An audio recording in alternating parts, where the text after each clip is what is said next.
yalekera Kaye Wisdom muwala we kati mbo Kaye nayagala okukwata omwana amusaba akabuuza ate ng'oli mwana muto so omukyalo oyo ali UK yanyiiga nange yabiŋŋamba Frank Atambi kye yayogedde ku Wisdom Kaye nange bakiŋŋamba omukyala Kaye Wisdom si birungi nga we muwulidde nti Kaye Wisdom yali ayagala kwata omwana obutambi mbulina mu maaso awo nga byogera kwezi ensonga za Kaye okukwata omwana wali e UK mbirina mu maaso awo nga bwe enkola yafano kwanda boy UG ka video mbadde nsabo kampele kalayi kabenga kasotambula katukeyo omuntu yenna eyandiyagadde kumanya kweno information ko ena tana subscribing tukujukiza bambi subscribing akadde okajje mu personalize okateke mu all obelengo solo kwigatta ku family afene ya Wanda Boy UG nga nyongera kujukiza haji miti walinyo okulomberedwa go ena ine bizibu nga namba yo amingo ine bizibu wetaga ku omuntu akulomberedwa passport ziwawo okufuluma buli visa ziwawo okufuluma buli wa apply nga bakuwa ban cyangwa kulomberedwa tomanyi asobola okulomberedwa bizibu nebera nga bikola kinga biterera alright kale katwengwe na mawulire gaffe aga leero nekiranga nga serabidde gwe ena ina business yongo yagala kulanga naffe number ya 0715 0751487151 inboxing kwa WhatsApp tujja kuba tukuyambako mwezi ensonga kale katweyongere na mawulire gaffe aga leero onaku olwajjo Frank Atambi bamuchazizaako ku YouTube emu navaayo nayogera kwezo nsonga nga gamba tino Kaye Wisdom wali omukyala abeera mu UK mujukira bulungi tino Kaye Wisdom mu myezi 3 oba 2 mabega bali bagenzeko e UK ye wamu nani omukulu kakalamu nga musajja agamba omukazi avaayo nagamba tino yaleka Kaye Wisdom n'omwana we mu nyumba Kaye Wisdom nayagala okumuka kakaboozi by the way this is mbu kwanga na mauli video tuzidina waneno nga Tamale Mirundi Jr nga abyogerako nga we muulidde Frank Atambi bwe bagamba yo information mbu nanga ndami najiyogera najigambako Tamale Mirundi Jr Tamale Mirundi Jr kume naye bali bamugambye dda kweze ensonga kati ensonga yeziriwe zitintino oyo mukazi alina okuvaayo na clarifying eri erinnya lya Kaye Wisdom cause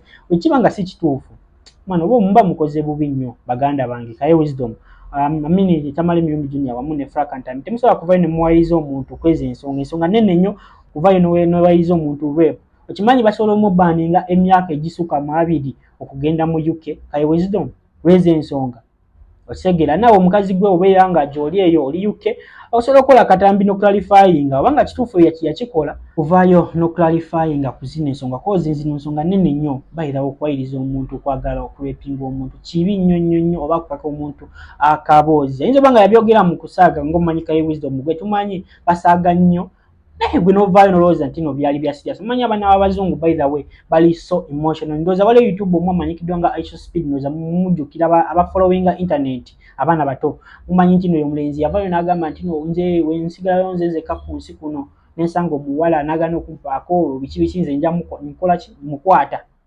okyegera jesi yayogera ekyo ekigambo weeba nti mu luzungu akawunti ye bavaayo ne bagibaninga bamubaningira emyaka 5 kati wola omuntu nga oli live oli munsi yabo oyinza olowooza bayinza okukola ki ate nga olina mugwira naye muveeyo mu clarifying erinnya lya Kaye Wisdom bambi wanga mumuwayiriza mumusonyiwe abeere nga addemu atambuze mulimu gwe Kaye Wisdom nange gwe kale Kaye Wisdom is one amongst the best bloggers gwe tulina mu Uganda mu ssaawa zino currently cause yadde bagamba nti nalwekana nnyo naye nga byalekana biri factual byayogera biri okyegera Wanda Boy UG Aisha utokolekana akatambi ka Tamale Mirundi Jr Belenga komawo n'ebirala yalekera Kaye Wisdom muwala we kati mbo Kaye nayagala okukwata omwana amusaba akabuuza ate ng'oli mwana muto so omukyalo oyo ali UK yanyiiga nange yabiŋŋamba Frank Atambi kye yayogedde ku Wisdom Kaye nange bakiŋŋamba omukyala ali UK awo yanyiigira nnyo Wisdom y'omu ku baali basaponsalinga Wisdom Kaye so Kaye Wisdom lekeraawo okulwana na buli muntu kisegeera ebyo ebintu by'okwevuma tebikyatunda naye nga ebyo byonna bivudde ku Kaye Wisdom bivudde ku Wisdom Kaye agala nnyo entalo talina kyamanyi naye nze Kaye nakusonyiwa nekukwasa ensi tubanga ne Frank Antambi akuvuma nabagamba Kaye talina mulimo Frank Antambi era yakyogedde mbu yeggalira mu kaaluumuke mbu Kaye mbu yeggalira mu luumu ye mbu neyefuula agenza okukola naye nga Kaye talina mulimo byonna nabibagamba. So Kaye Wisdom weetereze my brother, tosobola kuwala n'abantu bakusinga. Isima we yafa walowooza Kaye nti osobola okusikira Isima. Actually nze sikompitinga na muntu yenna. Nze ndabye views, nfunye views kati nasigalawo kuwabula. So Wisdom Kaye ne Frank Antambi mujja tukwataganire wamu, nze wange waggule era nja kukwatagana na buli na buli muntu. Kaye sina budde bwa Kaye Wisdom. Omayize nagambye Kasuku nti nze kati nakula. Mvuge emmotoka ya mitwalo gya $6. So mwe muli baana bato nze sikyanoonya views. Zinkolere ki? Nze mbadde ku social media nyenda myaka 5. So bwendaba nga muyombagana mwevuma sibategeera kiki kye muliko naye Kaye Wisdom yavaako obuzibu. Frank Antambi mutuufu Kaye amanyiira. Kaye tamanyi waalina kkoma ate nga munaku muzibu. Kibi nnyo okutambulira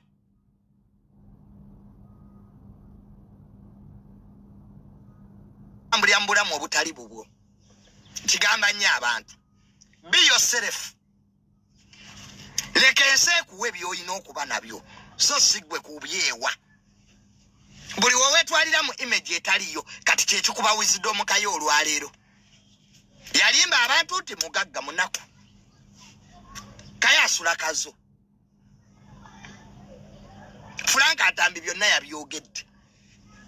So n'olwekyo Wisdom Kaye you still have time to work. Lekerawo okumanyiira abantu. Bonna Kaye abantu bakulinako obuzibu. Badankani wabavuma dda. Frank Antambi wamuvuma. Junior wanvuma. Gwe tosobola kubeera mu nsi bw'otyo. Oluvaawo nga weeyita analyst. Kaye kola research. Lekera okwasama obwasami. Kaye ojja kutokoso nga toyina research. Sebo kalutalo kaluma kafuuyirira kalinganga mmese. Bwe kajja bwe katu provoking eno bwe koogera bi statement ebyekisiru bwe kaderi bwe ke defending bwe ke kaabya mboka akubye n'oluyimba mbo bayimbi baako bye bakalwanyisa olwokuba kaakubye lugogo ne kajijjuza. Oyagala kuŋŋamba nti kyekye kivulu kyososo okukubya ne kijjula. Lwaki bulijjo bayimbi bano tebakulwanyisa? Gwe watu provoking nze. Gwe weetabye mazina g'enkima kati olina okulwanagana n'emikira. Nze tewali wajja kuntiisa kunsirisa. Mbwa esirika tukaleke twagala tukaku